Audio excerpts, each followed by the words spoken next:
When you picture a survival situation, what's the first thing that comes to mind? Is it building a fire, finding water, maybe fending off some kind of wildlife? And yeah, those skills are absolutely critical. But today, we're diving into the place where the real battle for survival is actually won or lost. And it's not out there in the wilderness, it's inside your own head. So, let me just ask you this straight up. If you take things like starvation or freezing to death off the table for a second, what do you think is the number one reason someone gives up in a life or death situation? Is it because they don't know how to tie a specific knot? Or is it something else? Believe it or not, the answer is pretty simple. For most people, the breaking point isn't physical at all. It's psychological. It's that moment when your own brain turns on you, when that little voice inside your head just decides the fight is too hard and tells you to stop. And that is the most dangerous enemy you will ever face. Okay, so let's talk about this enemy within. If our own brain is the biggest threat, how does it actually sabotage us? Well, it turns out it sets four very specific, very dangerous traps that can catch anyone off guard when the pressure is on. So, what are these traps? First up, you've got the constant grinding stress and anxiety of just being in danger. Then there's the raw fear of the unknown, where every snap of a twig sounds like a threat. Third, you've got the crushing weight of being totally alone, cut off from everything. And finally, all of that feeds right into the fourth trap, decision-making paralysis. You get so overwhelmed, you literally can't think straight. It's a nasty, vicious cycle. This quote just nails it, doesn't it? Think of your mental energy like your phone's battery, being constantly on high alert, always stressed. It just drains that battery like crazy. And once it's gone, your ability to solve problems, to stay hopeful, to do the very things that are going to keep you alive, well, it just shuts down. So, if your brain can be your absolute worst enemy, how do you flip the script? How do you turn it into your greatest ally? This is where we get to the solution. It's all about deliberately forging what we call a survival mindset. And this isn't something you're just born with. It's a skill you can build. And this right here shows you the difference perfectly.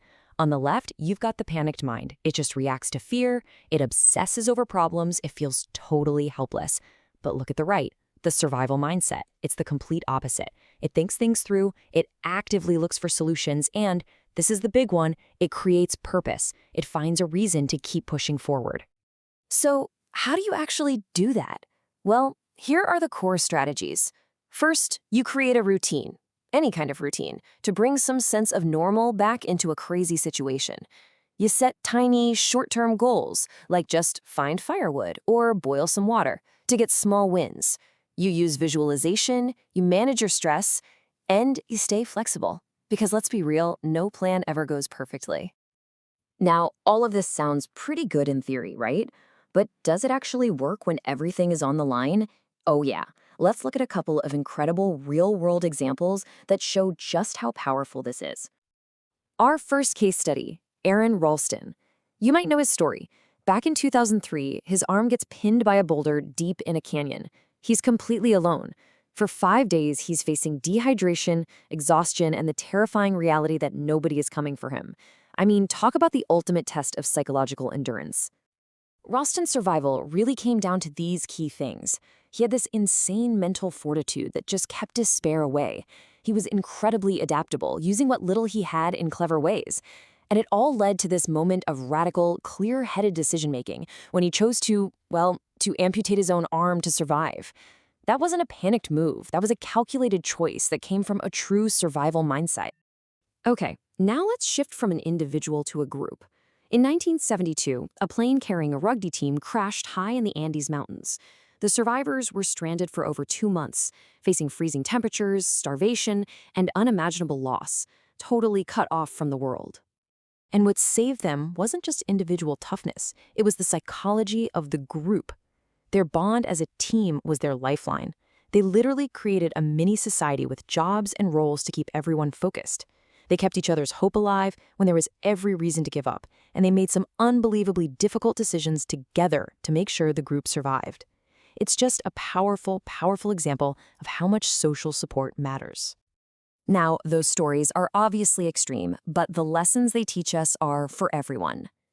So the question is, how do we take these ideas and actually apply them to our own lives? How can we start building our own mental armor before a crisis hits? The one skill that connects everything we've talked about is this: psychological resilience. And it's not about being tough or unbreakable. It's about being able to bend without breaking. It's that mental muscle that lets you handle stress, stay positive, and adapt when things go sideways, whether you're lost on a mountain or just having a really, really bad day. So, resilience is really built on four main pillars. First, you've got optimism and hope. That's the fuel in your tank. Second is self-efficacy, which is just a fancy way of saying you actually believe you can handle things. Third is emotional regulation, being able to manage your fear instead of letting it manage you. And finally, good old-fashioned problem-solving skills. So you can look at a problem and think, okay, how do I fix this? And here's the best part. This is your toolkit. You can actually build this armor. Taking a survival course isn't just about learning skills. It builds your confidence, that self-efficacy. Practicing things like mindfulness helps with emotional regulation. And yeah, physical fitness makes a huge difference in how your brain handles stress. It's all about preparing yourself before you need it. And that really brings us to the final thought here. Because the ability to manage stress, to solve problems, to hold on to hope, these aren't just for wilderness survival. These are life skills. They're for navigating all the challenges life throws at you. So the real question isn't just about how to survive in the woods. It's about looking at your own life and asking, what is my wilderness? And am I ready for it?